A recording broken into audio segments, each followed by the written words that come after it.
And here's a tip: never ever go to a grocery store on Christmas Eve. It's a madhouse.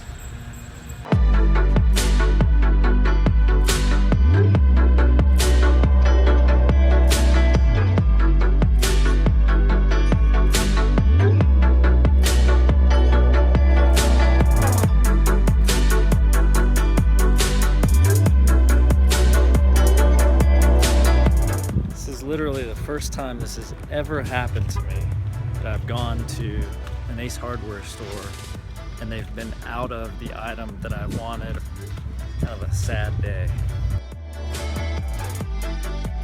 So looking at all the footage from the video that I shot, and a lot of it didn't come through. I don't know what I was doing. Rather than skip it, I just wanted to summarize what my thoughts were on comparing those two stores. How are Ace Hardware and the Apple Store alike? What do they have in common? There's two types of retail locations. There are what I would call list locations, where I go there with a list, like a grocery store or a Target or a Walmart.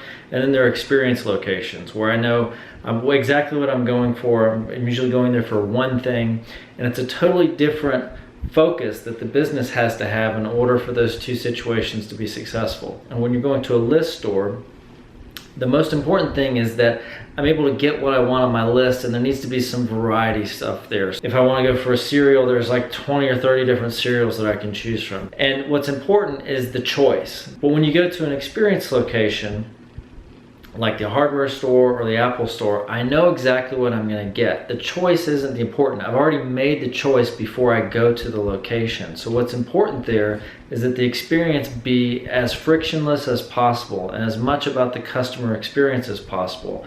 So how does this apply to your business? So number one, obviously, I think you have to know your customer. You have to know whether that customer is coming in with a list or whether they're coming in already knowing what they want. In a service business, this is the difference between being a one-stop shop and having a very narrow, highly focused niche. Now, you know I'm a big fan of niche businesses, but I also see the value in one-stop shops because that's what some customers want. If your customers are coming in with a list, you have to be able to provide pretty much everything that's on the list.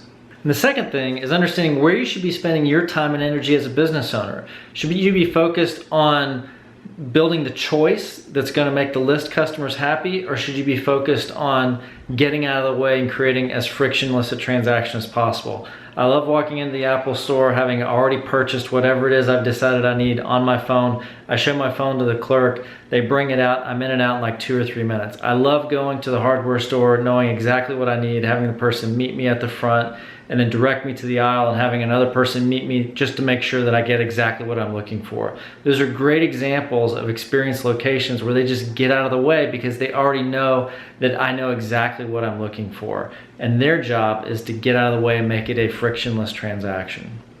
I'll see you guys tomorrow.